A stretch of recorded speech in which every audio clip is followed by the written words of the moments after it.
रघुपति राघव राजा राम, पतित पावन सीताराम। रघुपति राघव राजा राम, पतित पावन सीताराम। शमवील अंतःशत्रुसे।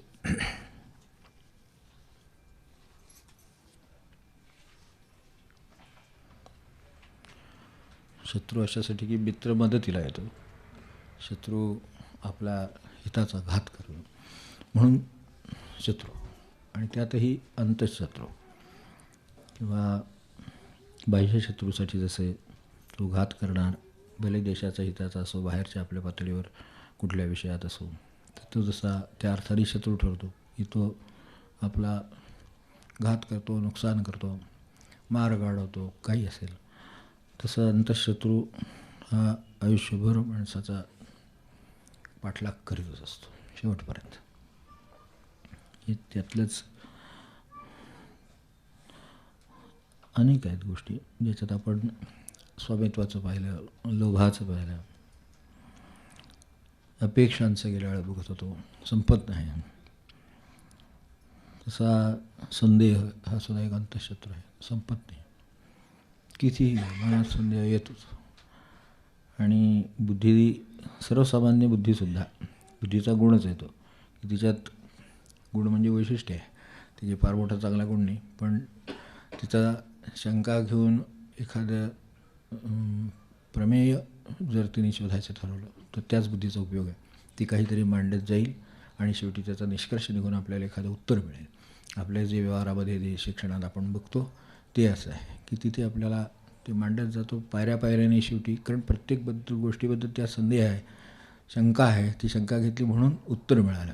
तसं उत्तर मिळण्याकडे या ज्या बुद्धीचा उपयोग होतो ती ठीक आहे, पण जी सतत शंकेतच आहे, अरे भगवंताचा जरी अनुभव आला, लोक म्हण मला देवाचा अनुभव येईल, म्हटलं तर एकदा की आपल्याला काय झालं म्हणजे देवाचा अनुभव येईल असं वाटतं, तेवढं फक्त मला एकदा सांग. म्हणजे आपण तेवढी महाराजांना प्रार्थना करतो ह्यांचं हे होऊ दे. म्हणजे तुम्ही समजा काय 4 पायऱ्यावरनं खाली उडी टाकली, तुम्हाला काही झालं नाही, म्हणजे एवढेच म्हटले मी, जास्त नाही, पण ह्यांना काही झालं नाही म्हणजे देवाचा अनुभव समजायचा का, म्हणजे नक्की काय समजायचं, किंवा तुमच्यासमोर काहीतरी उभं राहिलं, म्हणजे आता झोपेतच म्हणा, स्वप्नात म्हणा, तर असं काहीतरी देवानं तुम्हाला दर्शन वगैरे दिलं, स्वप्नात एकदम तुम्हाला काय गोपाळ कृष्ण विठ्ठल काय तुमची कल्पना असेल ती येऊन उभं राहिलं, म्हणजे आपल्याला देवाचा अनुभव आला. इतकी वर्ष आपण तपश्चर्या करतो त्याचं फलित झालं. आता उद्या सकाळी तुम्हाला देवाबद्दल शंका राहणार नाही ना काही. तर म्हणले ते झालं तसं, मला एकदा स्वप्नात आलं, सकाळी उठल्याला वाटलं की हे स्वप्नात होतं, स्वप्न आपल्याच मनाचा काय विचार झाला म्हणून स्वप्न पडलं नसेल कशावरनं, बरं स्वप्नात आपण जागे कुठं होतो. आता म्हटलं तुम्हाला स्वप्न पडायचं म्हणजे जागे कसे असणार तुम्ही, त्यामुळे तुम्ही झोपलेलेच असणार. त्यामुळे झोपलेल्या अवस्थेत जो अनुभव आला तो सुद्धा देवाचा असला तरी बुद्धी संशय उत्पन्न करते, संदेह उत्पन्न करते की हे तेच आहे की नाही, हे स्वरूप असं असं अमुक अमुकच, म्हणजे याला काय नक्की समजणार तुम्ही की अमुक एक झालं म्हणजे तुमची कामं सगळी होत गेली अशी कल्पना करू. सगळी काय कोणाची कामं होत नाहीत आणि ठरलेल्या वेळेत तर नक्की होत नाही, तर ती होत गेली समजा, तर मग समजायचं की देवाचा अनुभव आहे म्हणून. किंवा तुम्ही निघाला आणि बाहेर गेला आणि दारात तिकडनं रिक्षा आहे, ती बघित बसला आणि गेला, काय ठीक आहे, गेला, पहिल्या स्टार्टरला गाडी सुरू झाली, म्हणजे कटर पटर नाही, काय नाही काय नाही काय नाही, एकदम लगेच ऑन सुरू झाली, म्हणजे मग देवाचा अनुभव समजायचा का नाही, ते काय गाडी व्यवस्थित होती म्हणून तसं झालं, मग ती रिक्षा येतच होती म्हणून तसं झालं, म्हणजे हे सगळे योगायोग झाले. आता असं तरी ना अनुभवाचं नक्की स्वरूप काय ठरवणार आपण, म्हणून देवाच्या सुद्धा अनुभवाचं स्वरूप काय ठरवायचं नक्की, हे काय झालं म्हणजे तुम्ही लिहून ठेवा काहीतरी, बुवा असंच आहे, हे झालं म्हणजे माझ्या अर्थाने देव आहे असं ठरवायचं. जर तुम्ही ठरवणार कोण, आपली बुद्धी, तिच्यात मुळातच संदेह आहे, ते म्हणजे ती ठरविल त्यात ती संदेह उत्पन्न करेल. ती म्हणेल स्वप्नात दर्शन झालं तर माझ्या दृष्टीनं खूप झालं, कारण प्रत्यक्ष दर्शन घेण्या एवढी आपली पात्रता नाही. ते अर्जुनांसारख्याने मागून बघितले, शेवटी डोळे जातील, म्हणले नको आमचं आहे, हे आम्हाला आपलं बरं आहे, तुम्ही दिसताय समोर एवढ्याच अवस्थेत आहे, इतपतच ठीक आहे, हे म्हणायची वेळ त्यांच्यासारख्यांच्यावर आली तर आपलं स्वप्नात दर्शन झालं तरी चालेल, मग तुम्हाला ते होय झालं तर पुन्हा ही बुद्धी त्याच्याच बरोबर हजर की हे स्वप्नात झालं, तेव्हा ते तसं म्हटल्यामुळं झालं, स्वप्नात झालं ते खरं होतं का नाही कोणास ठाऊक, कारण जागा झालं तर काही त्यातलं दिसणार नाही, म्हणजे तुम्ही अमुक एक काही धरलं म्हणजे ते अनुभव म्हणता येईल असं नाही. असेच बुद्धीचा संदेह हा एक अंतःशत्रू आहे, त्यामुळं तो तुम्हाला विश्वास ठेवून देत नाही कुठेही श्रद्धा, विश्वास, निष्ठा हे सगळे जे कार्यक्रम अडतात ते केवळ ह्या सगळ्या अंतःशत्रूमुळे अडतात. अगदी देहधारी समजा गुरु असला, तो तुमच्या मनासारखं नाही वागला म्हणजे कदाचित काहीतरी त्यांना कळत असेल एखादी गोष्ट, बरोबर आहे का? तर देहधारीचे म्हटल्यानंतर तिथं काहीतरी असणारच. परिविक्षेप येईल, काही विकल्प येईल, मनामध्ये वागण्यामध्ये आलं की गेला. ती जी बुद्धी आहे ती तुम्हाला सुस्त बसून देत नाही.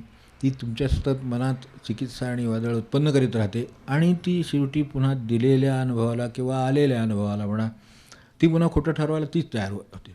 म्हणजे हे आपल्याला ठरवता येत नाही, हा अंतःशत्रू आहे. वास्तविक देव आहे याविषयी मला अनुभव येण्याचं खरं काही कारणच नाही. त्याला अनुभव, मला सूर्य उगवतो याचा अनुभव मला यायचं काय कारण आहे? कारण मी तो उगवतो आहे, त्याच्यावर व्यवहार चालू आहेत. आता मी पाठ करून उभा राहिलो तर त्याला काही इलाज नाही, तर आपला प्रश्न आहे. मग त्यांना ज्यांना आलेलं आहे तर बाकीच्यांना विचारावं किंवा तुम्हाला काही सूर्य आल्याचा अनुभव आहे का, उगवल्याचा अनुभव आहे का? म्हणजे ये माझ्याकडे 9-10 वाजता डोळे लावून बसायला लावतो, म्हणजे कळते. 9-10 वाजताच, 12सुद्धा नव्हे, तर ते लगेच कळेल. पण हे तेज आहे, हा सूर्य आहे, ह्याचा वेगळा अनुभवाची गरज नाही. माझ्या डोळ्यात पाणी आलेलं, डोळ्यापुढे अंधारी येते शेवटी माणसाची. ज्या सूर्यानं माणसाला प्रकाश मिळतो त्या सूर्याकडे बघायला गेलं तर अंधारी येते. आता अंधारी हा त्याचा अनुभव आली, हा अनुभव का तो प्रकाश पडतो आहे त्याचा अनुभव, तेव्हा थेट त्याच्याकडे बघायला गेलं तर ते जमत नाही, कारण तिथे अंधार येते उलटी डोळ्यासमोर, काही दिसत नाही सुद्धा माणसाला. थोडा वेळ उगा डोळ्यासमोर सुद्धा असं काहीतरी लाल, जर बरेच वेळ आपण हे ताटक करणारे लोक असतात, पण दिवसा हे ताटक करणारे लोक सूर्याचे आहेत, तर त्यांना थोड्या वेळानंतर ते डोळे जर मिटले तर डोळ्यासमोर सुद्धा सारखं उगायला ते येत राहतं किंवा त्या पापण्यांच्या पुढे सुद्धा ते चमकत राहतं. असं काहीतरी आहे का? म्हणजे कशावरून ठरवणार, कशावरून नक्की? तर हे आहे म्हणून त्याचा अनुभव येण्याची गरज नाही आहे, हे बुद्धीला पटत नाही. बुद्धीला अनुभव म्हणजे एकच माहिती आहे की समोर त्या काय 5 इंद्रिय दिलीत त्याच्या पुराव्याने जे होईल ते होईल. मग 5 पुराव्याने जे होईल तेच खरं म्हणायचं असलं तर मग आपल्याला समजा माझं डोकं दुखतं, याचा तसा काही कुठल्या इंद्रियाला अनुभव नाही, हे माझं डोकं आणि तर ते बघा हे कसं दुखतं आहे बघा, म्हणजे ते जसे काही वेव्ज आहेत तसं ते दिसते, काय काही दिसत नाही. पण डोकं दुखतं हे दिसतं ना, म्हणजे कळतं ना. म्हणजे सगळं दिसण्यावर आहे का? मी म्हणाला तुम्ही मला इथं ठाण होते आणि तुम्ही म्हणताय तुला कुठं डोकं दुखतं आहे? म्हणजे आधी विचारतात दुसरा प्रश्न, पण तो मी काही विचारत नाही. पण डोकं ठीक आहे आणि ते दुखतं आहे, तर ते जे काय दुखतं आहे ते मला दाखव. आता दाखव म्हणून जर सांगितलं की मला डोकं दुखतं आहे ते दाखव, तर आता काय दाखवणार? आता म्हणजे दाखवण्याच्या एका मर्यादेमध्ये सुद्धा आपल्याला साधं डोकं दुखलेलं सुद्धा दाखवता येत नाही, तरी त्या माणसाला मात्र आतून हैराण जे व्हायला झालेलं असतं, केव्हा एकदा थांब, हे खा, ती गोळी खातो गोळ्या, मग पित्त झाल्याचा अनुभव येतो, मग ते येतच. तर ते सगळे अनुभव येतात, पण ते त्याला येतात. म्हणजे हा तसा म्हटलं तर अगदी व्यक्तिगत स्वरूपाचा, तुम्हाला डोकं दुखतं हे थेट, पण त्याला ते मात्र म्हणजे प्रत्यक्ष म्हटलं त्यामध्ये. आणि हा अप्रत्यक्ष, हा म्हणतोय म्हणून म्हणायचं की डोकं आहे ते दुखतं आहे, तर हे जे दोन्ही गोष्टी आहेत ह्या त्यांनी सांगितल्या म्हणून खऱ्या म्हणायच्या. पण खऱ्या म्हणणं भाग आहे, कारण आपल्या बाबतीत जर एखादा आपलं डोकं दुखतं म्हणून आपण म्हटलं नाही बाबा मला येताना तुमच्याबरोबर कार्यक्रमाला कशाला, तर ते म्हणतात ह्यांना यायचं नाही. म्हणजे त्यावेळेला त्यांनी खरं मानावं अशी आपली अपेक्षा आहे की नाही, की जो माझा साक्षात अनुभव आहे तो त्यांनी खरा मानावा अशी माझी किमान अपेक्षा नाही आहे का, की खरोखरच मला डोकं दुखतं हे लक्ष लागत नाही तर मी येत नाही, तर हा अनुभव वैयक्तिक असल्यामुळं तो आपण खरा मानला पाहिजे. तर तो कारण त्यांच्यापुरता तो त्यांनी अनुभवच घेता येते ना. मग अशा वेळेला त्यांनी सांगितल्यावरनं डोकं असतं ते दुखतं आणि ते दाखवता येत नाही आणि त्याचा अनुभव मात्र येतो आणि त्याप्रमाणे व्यवहार करावा लागतो. एखादा बाहेर जायचं असेल त्याला त्याचं काम रद्द करावं लागतं, मग हे जर रद्द करावं लागतं अशा वेळेला त्याचा अनुभव अशा तऱ्हेचा प्रमाण म्हणून आपण पुढे चालतो.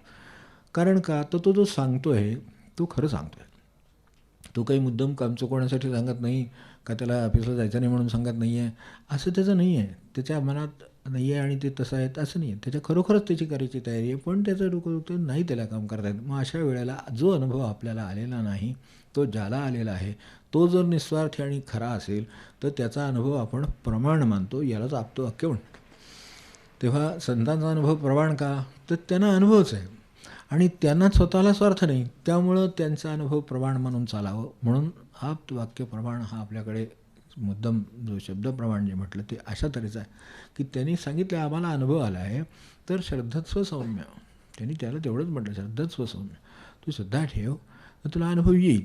आता कधीतरी डोकं दुखण्याचा अनुभव आपल्याला येईल, हा आता काही चांगला अनुभव नाही, त्यामुळे तुला येऊ दे म्हणण्यासारखा काही अनुभव नाही. पण मला समजा असा देवाचा अनुभव आहे असं जर समजा तुकाराम महाराज म्हणत असतील, ज्ञानेश्वर महाराज म्हणत असतील, कोणी निवृत्तीनाथ म्हणत असतील, तर नामदेव म्हणत असेल तर ऐकलंच पाहिजे आपल्याला ते, कारण आपल्याला काही नामदेवांच्यापेक्षा पुढे कळते. तर ह्याचा विचार केला त्याने आयुष्यभर काय केले, कशासाठी वाहिले, हे जर आपल्याला कळते आणि ते जर अनुभव आहे तर आपण तो का मानू नये. पण मन मानू देत नाही. ते म्हणते मला येईल तेव्हा खरं. यातला जो मी ना तो अंतःशत्रू, की तो हे जे खरं आहे ते सुद्धा मानू देत नाही खरं. तर हे अशा तऱ्हेचे अंतःशत्रूमध्ये संदेह हा एक आहे. आणि त्यामुळं त्याला शंकासुरच म्हणतात, किंवा शंकाच आहे त्याला सतत काय ते कशाहीबद्दलच. नंतर एक मोठा दुसरा शत्रू आहे की भय आहे. माणसाला सतत आतून ते टोचणी असते. काय होतं कोणास ठाऊक, पण माणसाला भय वाटतं. एखाद्याचा अभ्यास झाला नसला विद्यार्थ्याचा आणि तो समजा परीक्षेला जाणार असला तर एक अनामिक त्याच्या डोक्यात भीती आहे की काय होतं कोणास ठाऊक. कारण आत्तापर्यंत बरंच अभ्यासाचं आपण माजवलेलं असतं आणि ह्या सगळं व्यवस्थित करतो आहे असं त्यांना वाटत असतं. मग आता नंतर ते पुढं दिसणार ना, आज काही दिसणार आपण छान गेला वगैरे, सपाच होता वगैरे सगळं सांगू शकतो, पण किती काळ टिकणार आहे ते. 1 महिनाभर टिकणार, 1 महिन्याने ते काय केलं होतं ते दिसणारच आहे ना.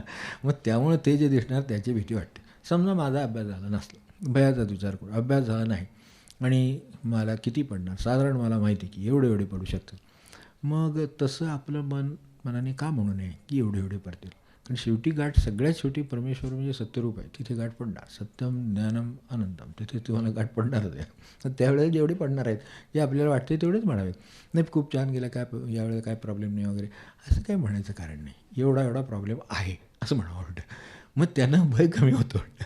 कारण हे भय कसं असतं, हे तुमचा पाठलाग करीत असतं. कारण आपल्याला माहिती आहे आपण फार छान गेला म्हणून सांगितले आणि आता नंतर तो छान दिसणार आहे प्रत्यक्ष, तर ते जे काय दिसणार आहे त्याचं भय तुम्हाला महिनाभर खाण्यापेक्षा एका वाक्यात सांगून टाकले एवढे पडते. साधारण 40-50% काम माझ्याकडनं झाले किंवा 60% काम झाले. त्यांच्या अपेक्षा मस्त 90च्या असतील, पण जे काय आलं होतं ते अवघड होतं म्हणा, मला जमलं नाही म्हणा, काय असेल ते असेल. पण त्यामुळे मला एवढं जमलेलं आहे तर ते काय जे जमलेलं आहे तेवढं सांगावं ना. महिन्याभर भय नाही त्याचं, पण मनाला ते स्वीकारता येत नाही. कारण तो महिनाभर तरी निदान आपण आनंदात जाऊ शकू, 4 वस्तू मागून घेऊ शकू, खरेदी करून येऊ शकू. कारण का चांगले पेपर गेलेत, आपण कौतुक केलं पाहिजे वगैरे सगळं जे काय होईल ते आधीच करून घेतलं तर महिन्यात त्याच्यात त्याला रस आहे. आणि 1 महिन्यानंतर ते काय परत सगळे ड्रेस परत घेतील सगळे असं तर होणार नाही ना. आपले आई वडील आहेत म्हणले, तू सांगितलंस त्याच्यावर गेलो, जाऊ देत, नाहीतरी घ्यायचेच होते, पुढं दिवाळीला आपण घ्यायला नको भारतात असं म्हणतील, पण ते घेणार सगळं. तर त्यावेळेला असं त्याचंसुद्धा त्या भयामुळे त्यात वावर होतो. आणि जर सत्य असेल तर म्हणेल एवढंच आहे, त्याच्यावर त्यांना काय घ्यायचं ते घेतील, परीक्षा संपल्यावर आईस्क्रीमला न्यायचं ते नेतील, नाही तर नाही आईस्क्रीमला नेणार, याच्यापेक्षा काय होणार आहे. पण तसं नको, चांगले गेलेत म्हणून आईस्क्रीमला जावं असं वाटतं. हे जे काय आहे हे कार्यक्रम अंतःशत्रू आहे तो. कारण तो त्या दिवशी ते दाखवणार आहे पेपरवर काय आहे ते येणार, नेटवर येणार, सर येणार, हातात कागदावर येणार. मग त्यापेक्षा हे असं कशाला करावं. हे अगदी साध्या पातळीवरचं विद्यार्थ्यांच्या पातळीवरचं झालं. मनुष्याला आयुष्यात किती प्रकारच्या भीती, काही आपल्याला भीती नाही वाटत असं सुद्धा ह्याचीसुद्धा एक भीती वाटते. आपल्याला कसलीच भीती वाटत नाही. काय माणसाला जसं एखाद्याला काळजी लागत नाही, म्हटलं की काळजी नाही असं म्हटलं तरीसुद्धा आपल्याला कसलीच काळजी नाही आहे. आणि असं राहायचं कसं, म्हणजे कारण करायचं काय असा प्रश्न उद्भवला. काळजी आहे म्हटली, काळजी करायची असते, काहीतरी करण्यासारखं काहीतरी आहे. सल्ला घेईन, मला लोकांना सांगेन, त्यांच्याकडून मार्ग मिळवीन, अमकं करीन, विचार करत बसून रात्रभर झोप लागणार नाही, सगळं काहीतरी करता येतं. पण काळजी नसली, निश्चिंत राहणं हे आपल्याला मनाला मानवत नाही. चिंतारहित राहणं मनाला मानवत नाही.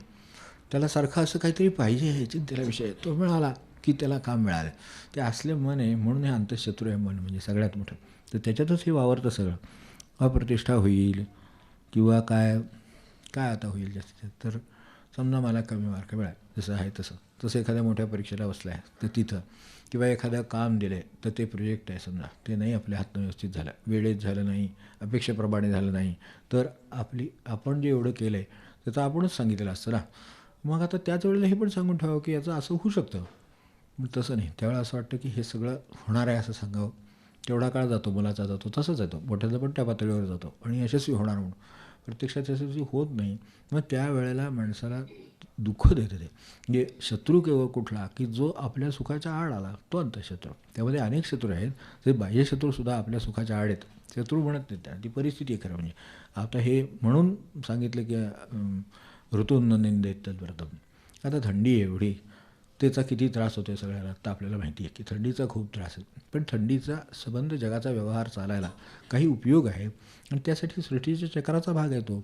म्हणून असा ऋतू आल्यानंतर निंदू नये त्याला. असं ती उपनिषद म्हणाली की ऋतून न निंदे तद्व्रतम. व्रत करायचं म्हणजे त्यावेळेला काहीतरी तुमची कसोटी आहे, तपश्चर्या म्हणजे काहीतरी ताप आहेच त्याच्यामध्ये, तर तो त्यावेळेला सोसावा लागेल. आणि त्यानंतर आपल्याला त्याच्यामुळेच आपलं आणि इतरांचं पण कल्याण आहे. माझं एकट्याचं कल्याण करण्यासाठी काही परमेश्वर जन्माला आलेला नाही, निसर्ग जन्माला आलेला नाही, त्याला सगळ्यांचं कल्याण करायचं आहे. मग त्यावेळेला अशा तऱ्हेच्या परिस्थितीत आपण ह्या अंतःशत्रूला जो आपल्याला म्हणतो आहे की हे असं झालं, आपल्याला त्रास झाला वगैरे, आपल्याला त्रास झाला तरी चालेल, तो सीझनचा आहे, तुम्हाला काय करायचं ते तुम्ही करा, हे जसं सीझनबद्दल आपण म्हणतो तसं काय जी आपली प्रतिमा असेल, काय जे येणार असेल आपल्या वाट्याला, तर ते स्वीकारणं ह्याच्यासारखा चांगला मार्ग नाही. Acceptance opens up the doors. तुम्हाला एकदा ते स्वीकारलं आहे म्हटल्यानंतर भले कमी असेल, जास्त असेल, काय असेल अपयश, काय समजा अपयश असेल, काय इथं व्यवहारात मुलांना त्यांच्या परीक्षेत येतात, पुढे करिअरमध्ये येतात, साध्या करिअरमध्ये प्रवेश करताना प्रवेश परीक्षेत येतात, पुढे त्यांच्यावर टाकलेल्या जबाबदारी येतात. होऊ शकतं तसं, आपण प्रयत्न केले ना, मग आता याच्या पुढचं काम आपलं नाही आहे, पण तो अंतःशत्रू रात्रीचा टोचत राहतो डोक्यात की अपयश आलं. बरं समजा एखाद्याला 10 यश मिळत गेली आणि 11वा प्रोजेक्ट त्याच्यावर टाकलं आहे आणि ते त्याला यशस्वी करता येणार नाही, त्याला नंतर असं आतून आधीपासूनच वाटत राहतं 10 यशस्वी प्रोजेक्ट करणारा माणूस आहे, 11व्याला अपयशी, की तिथे 11ला आपण अपयशी ठरवू, मग आपल्या प्रतिमेचं काय होईल असं वाटत राहतं. वास्तविक ज्या वेळेला परिस्थिती अनुकूल होती, काय भगवंताची इच्छा होती, त्यावेळेला ते यश मिळालं. आत्ता प्रयत्न केले, परिस्थितीत कदाचित प्रतिकूलता आली असेल म्हणून तसं झालं असेल. जसं हे ह्या सगळ्या घटकांनी होतं, दैवम चैवात्र पंचमम, इथपर्यंत सगळी कारणं सांगितली आहेत ना आपल्याला. मग 5ही कारणं आहेत, त्यातले 4 अनुकूल होती, त्याप्रमाणे काम झालं. या वेळेला 4मध्ये अजून 2 प्रतिकूल झाली, त्यामुळे ते झालं नाही. तर असं खरं सर वस्तुनिष्ठ खरं राहिलं तर ह्याची काही संबंध नाही. पण हे भीतीचा बागोलवा म्हणतात तसं तो उभा करतो, तसं अपघातांची भीती वाटतो. भीती वाटायचं काही कारण नाही. ज्या अर्थी आपण काहीतरी आपणच वाहन चालवून अपघात होतो, अशातलं कुठं भाग आहे. आपण काही वाहन चालवित नाही तरी आपल्याला अपघात होतो, आपण बघितलेलं आहे ना. रस्त्यानं चाललं आहे, फुटपाथवरनं चाललं आहे, सगळे व्यवस्थित चालले आहे, काही नाही. पण आता तो रस्त्याचं त्याचं कंट्रोल सुटला, तो त्या फुटपाथवर चढला, तर काय करणार. म्हणजे ते आपल्या वाट्याला होतं, ते आलं, यापेक्षा काही नाही. रस्त्याचे रूल्ससुद्धा नेहमी पाळून, मी मागेसुद्धा आपल्याला म्हटलं होतं की परत गेलो सुखरूप आलो की गाडी लावली की म्हणायचं परमेश्वरा सर्वांचं सगळं व्यवस्थित त्यांनी चालवली म्हणून मी इथंपर्यंत आलो, म्हणजे मी चालवलं म्हणून ते आलो, त्यांनी सगळ्यांनी व्यवस्थित चालवली. कारण त्यातल्या एखाद्याने काही कारणे अव्यवस्थित चालवली असती तर अंगावर आली असती का माझ्या, हा विचार लक्षात ठेवला की लक्षात येतं की आपल्याला स्थान किती आहे. तर त्या सगळ्यांनी व्यवस्थित चालवण्यावर माझं जे सुरक्षितपण आहे ते सुद्धा अवलंबून आहे. अगदी भौतिक साधं शरीरापुरतं किंवा ह्याच्यापुरतं गाडीपुरतं तरीसुद्धा ते त्यांच्यावर अवलंबून असतं. इतकं खरं आहे ह्या वस्तुस्थितीचं आकलन जर असेल तर सुरक्षित आलो याचाही अभिमान नाही. आणि कधी असुरक्षितपणे काहीतरी समजा आपल्याला वाटायला सोसावं लागलं तरी त्याचं दुःखही वाटणार नाही की त्यावेळेला तेवढे 1000 वाहनं आपल्याला पास होतात. एखाद्या त्यातला समजा जरी चुकला, सकारण चुकला म्हणा, अकारण चुकला म्हणा, पण तो कशानेही चुकला तरीसुद्धा शेवटी त्रास जर आपल्याला झाला तर झालाच, त्याला काही इलाज नाही. मग असंही त्रास समजा चुकूनसुद्धा होऊ शकतं. असं तर चुकूनसुद्धा आपल्याकडून जर होऊ शकतं, चुकून दुसऱ्याकडून पण होऊ शकतं. पण अशा तऱ्हेची समदृष्टी त्याला नको असते मनाला. त्याला माझं तुझं विषम देशम करायचं आहे. तेव्हा हे सगळे मंडळी मिळून आपल्याला सतत एक अस्वस्थता ठेवणं आणि आपला वेळोवेळी घात करीत राहणं, हे अंतःशत्रू सगळे आहेत. तर त्यांना शमवणं हेच आपलं काम आहे. सम आता आपल्याकडे असं नाही आहे की फक्त अंतःशत्रूच आहेत, अंतर्मित्र पण आहेत. आता मित्रही आहेत की जे समदृष्टीनं विचार करायला शिकवतात. सगळा 12 अध्याय काढा, जी भक्त लक्षणं आहेत ती सगळी तिची आहेत. काही कुठल्याही अध्यायामध्ये कधी भक्ताच्या रूपानं वर्णन केलं, कधी ज्ञानाच्या रूपानं वर्णन केलं, मूळ मुद्दा तोच वर्णन केलेला आहे की समशत्रूचं मित्रेचं तथा मानापमान यो. हो ठीक आहे, मान मिळाला तरी तेवढंच आहे आणि अपमान झाला तरी तेवढंच आहे, असं म्हणून ज्यानं बाजूला ठेवलं त्याचं मन आहे तसंच आहे. तेव्हा हे सगळे वेगवेगळ्या निमित्ताने त्यांनी समोर दिलं आहे आपल्याला, तर आपण तसं समान समजलं तर नेहमीच तुमची स्तुती करावी. असं घरात सुद्धा चालणार नाही. किती दिवस करणार हो, छान आहे छान आहे, किती दिवस स्वयंपाक छान आहे म्हणणार, एक दिवस म्हणणार की थोडा खाराट होते, आता सांगणं भाग आहे त्यांना कधीतरी. मग इतके दिवस तुम्ही चांगलं म्हणत असं म्हणून चालेल का. त्यांनी इतके दिवस सोचलं असं म्हणावं उलटं, आणि काय बोलले नाही, सोपं आहे खरं म्हणायचं तर. पण असं मन म्हणायला तयार होत नाही. तेव्हा हे सगळे आपल्याला अस्वस्थ ठेवायला, आपल्याला ते घालवून टाकायला आपलं ते कारणीभूत असलेले आहेत, म्हणून शत्रू आहेत. माझ्या समाधानाच्या मार्गात जे अडथळा आणतात ते माझे शत्रू, ते अंतःशत्रू आहेत. बाहेरची एक वेळ परिस्थिती नाही समाधानात अडथळा आणणार, पण अंतःशत्रू तुमची सगळी परिस्थिती चांगली असतानासुद्धा तुम्हाला असमाधान टाकेल. कारण तो काय करून देईल हे सांगता येत नाही. त्यामध्ये मत्सर आहे, ते मगाशी म्हणतात तसं स्वामित्व आहे, सगळं आहे.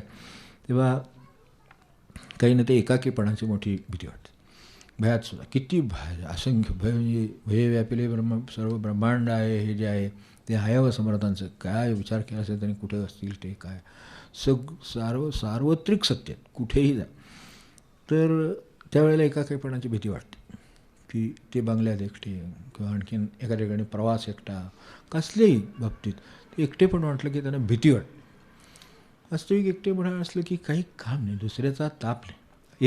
एरवी सगळे ताप देतात म्हणतात, तर आता काही ताप नाही, निवांत आहे. तुम्ही सबंध बंगल्याला एकदा कडी लावून टाकली, निवांत. काय 10 खोल्या असतील, त्यात कुठल्याही खोलीत आपल्याला मनासारखं बसता यावं, आनंदाने मोठमोठ्याने ओरडता यावं, गाता यावं. काय करावं, काय करायचं ते एकटेच आहे खरं म्हणजे. पण कोण नाही. या खोलीत काय वाजलं का, तिथलं भांडं पडलं, कोण आला असेल का, खिडकीतून कोणी उडी मारली, काही कोण खिडकीत उडी मारायला येत नाही, एवढं नाही आपल्याकडे काही ठेवलेलं की ज्याच्यासाठी त्यांनी खिडकीतनं सुद्धा उडी मारून यावं. पण वाटतच सारखं तिथे भांडं पडलं. बहुतेक नाही, काही झालेलं नाही. शांतपणे आपण जे काय गीता म्हणता हा तसं मी समजतो, काय समजा काय ज्ञानेश्वरी वाचतात असं समजू. ते बघतील की तिकडे काय करायचं ते, तोपर्यंत हा आपल्या ताब्यात आहे, तोपर्यंत त्याचं संरक्षण करणं त्यांचं काम नसतं का. तुरुंगात जरी कैदी गेला तरी त्या तुरुंगाधिकाऱ्याला त्याची काळजी लागली की याला व्यवस्थित सांभाळा पाहिजे, का ती जबाबदारी त्याच्यावर आहे. तुरुंगासारख्या ठिकाणी चोर गेला तरी त्याला खाणं पिणं व्यवस्थित देणं आणि त्याला सांभाळणं केवढं काम आहे खरं सांगायचं म्हणून, केवढी गंमत आहे. मग आपण ज्ञानेश्वरी वाचतोय, हे तर किती डोकाची गोष्ट आहे दुसऱ्या. तर तिथं त्यांना नाही का ते कळणार की बाबा ह्याला काय होते किंवा ह्याला काय त्याचं संरक्षण कसं करावं, त्यांना नाही का काही कळणार. पण तसं वाटत नाही. ज्ञानेश्वरी हातात असली जरी मोठमोठ्याने वाचली सोबतीसाठी आपल्याच कानात आपली सोबत, म्हणजे मोठ्याने वाचली समजा अगदी. ते गाणं म्हणणारे लोक त्यावेळेला ते जोरजोरात गाणी वगैरे म्हणा, काय हरकत नाही. पण ह्याच्यात एक लक्षात घ्या, एकटे आहात हे विसरू नका, ते तसेच आहात, ते स्वीकारात सरळ. मग मोठ्यानं गाणी म्हटली काय आणि मनात म्हटली काय आणि हळू म्हटली काय, त्याचा अर्थ सारखाच आहे. कशाची तरी सोबत म्हणून ते माणसं ते हे लाईट लावून ठेवतात, टी व्ही लावून ठेवतात घरामध्ये, हे एकटेच. टी व्ही लावून ठेवून काय होते, घरात खूप माणसं आहेत असं वाटतं बाहेर, आणि त्यामुळे चोर अगदी काही तपास न करतो. बघा यांच्या घरात 4-5 माणसं दिसत आहेत, काहीतरी आरडाओरडा ऐकू येते, टी व्हीवर म्हणजे काय लागणार आता, काहीतरी भांडणं लागणार, कोणाची तरी एकमेकांना कोणतरी बोलणार, हेच लागणार ना. मग त्यांना बाहेर वाटतं बघा वरात भांडतं, इकडे जाण्यात काय अर्थ नाही. इतकी का त्यांना कळत नाही. म्हणजे किती अनुभवी असतात ते आपल्यापेक्षा. तुम्ही टी व्ही लावल्यानं लाईट लावून ठेवलेलं नाही तर म्हणजे नक्कीच काहीतरी आहे म्हणणार, काय हरकत नाही जायला. कारण हे एवढा मोठ्यानं लावतो म्हणजे काहीतरी कोणी नाही आहे घरात, हे सोबतीसाठी लावलं असेल तर हे असं करून प्रश्न सुटणार नाही, एवढं नक्की. त्यामुळं अंतःशत्रूबरोबर हे जे काही खरं आहे ते स्वीकारावं असेल. कारण असंही हे करून ते टळणार, चोरी टळणार असं काही नाही. ती होणार असली तर तुम्ही असताना होणार, नसताना होणार. जे आपलं नाही ते नेण्याची व्यवस्था म्हणजे चोरी आहे, दुसरं काही नाही. खरंच आहे की नाही, आपलं नाही ते नेण्याची व्यवस्था आहे. दान हे आपलं नाही, पण आपण नेऊन देण्याची व्यवस्था आहे, आणि ही आपणहून नेण्याची व्यवस्था आहे, एवढं आहे. मग ते आपणहून नेत आहेत. अहो तुमच्याकडे ते ट्रान्सपोर्टेशन घेत नाहीत, मोठमोठे वस्तूसुद्धा घेऊन जातात, कशी घेऊन जातात कोणा ठेवू, पण ते नेतात ना, किती कष्ट असतील ते करतायत सगळे कष्ट. आपण असं वाटलं तर विचारावं खिडकीतून, तर मला काय मदत करू का, कारण शेवटी आता ते नेणारच आहेत. ते काय तुमच्या परवानगीची वाट पाहत आहेत का, 5 पासावर सही मागत आहेत का, ते द्यायचं ते नेणारच आहेत. पण आपणहून नेण्याची व्यवस्था आहे की जे आपलं नाही असं जर आहे तर देऊ देत त्यांना. बरं तसं काही माझं त्यामुळे उद्या सकाळी अगदी चहाचं नडले असं काही नाही. कोणी आला चोर, बाबा मला एखादा अनुभव म्हणून सांगा, एखादा चोर आला आणि त्याने चहा साखरेचे डबे नेले आपल्या घरातले वगैरे, असं नाही होत. तो चहा साखरेचे डबे कशाला नेईल, तो चहा घेऊनच आलेला असतो, त्याच्याकडे तेवढी व्यवस्था असते. फक्त त्याच्यापेक्षा खूप एक आपल्याकडे जे काय असतं ते त्याच्याकडे नसतं, तर त्याच्यासाठी तो येतो. मग असंही ते खूपच आहे म्हटल्यानंतर ते थोडं घेणारच त्याच्यातलं. तर असं लक्षात ठेवलं तर खरंच एकाकीपणा हाची जी भीती आहे ना, ती घालवायला एक लक्षात ठेवा की आपण कधी एकाकी नसतोच. एकाकी या अर्थाने एकटे कधीही नाही. तुम्ही जर एकटेच म्हणजे काहीही नाही असं जर असताना तर मनुष्य गेलाच असता.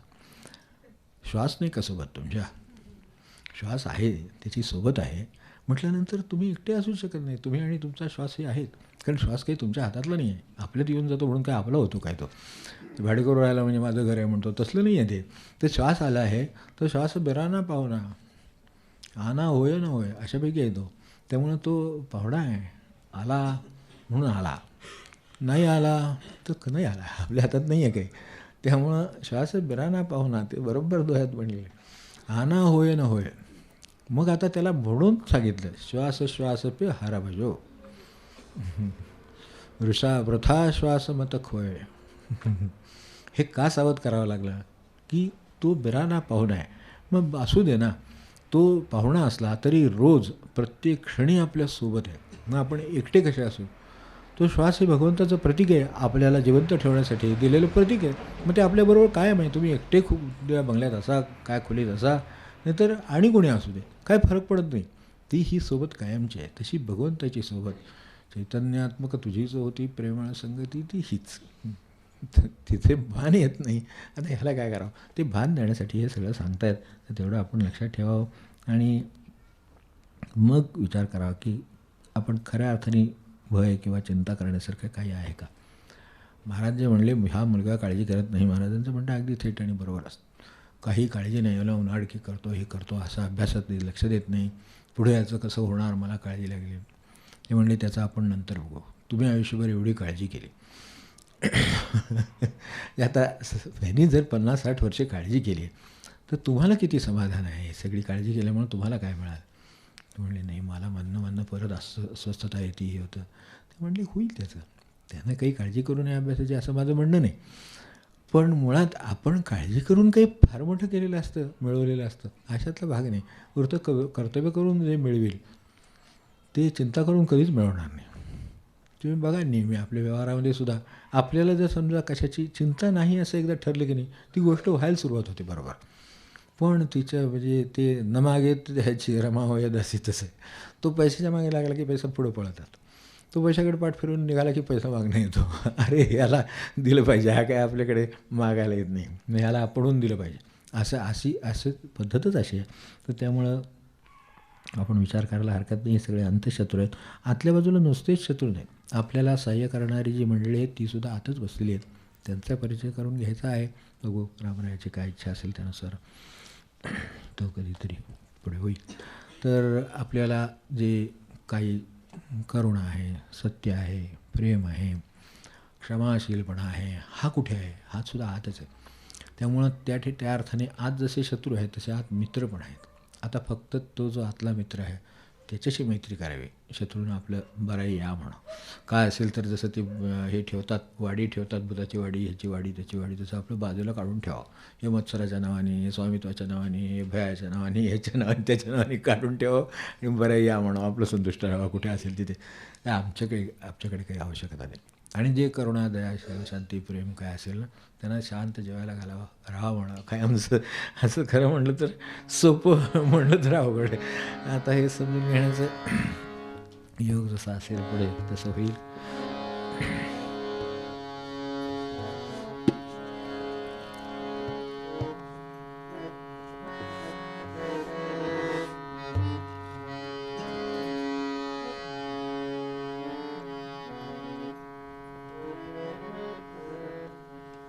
आणि 62 पद 61.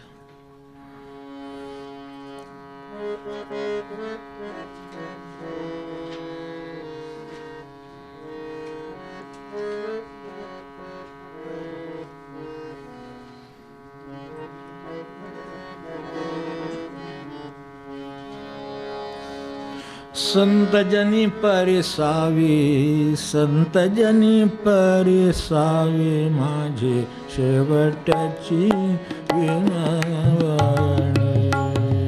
माझे शेवटची विनवणी. संतजनी परिसावी, संतजनी परिसावी, माझे शेवटची विनवणी, माझे शेवटची विनवणी. विसरत न पडावा माझा देवा तुम्हासी, विसरत न पडावा माझा देवा तुम्हासी, माझी शेवटची विनवणी, माझी माझी शेवटची विनवणी.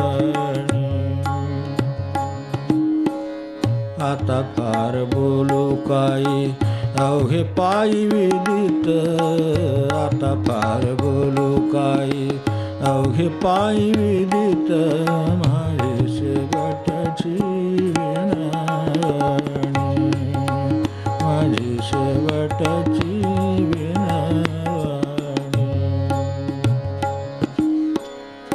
का म्हणे पडलो पाया करा छाया कृपेची, तुका म्हणे पडलो पाया करा छाया कृपेची, माझी शेवटची विनवणी, माझी शेवटची विनवणी. संतजनी परिसावे, संतजनी परिसावे, माझी शेवटची विनवणी, माझी शेवटची विनवणी, माझी शेवटची विनवणी.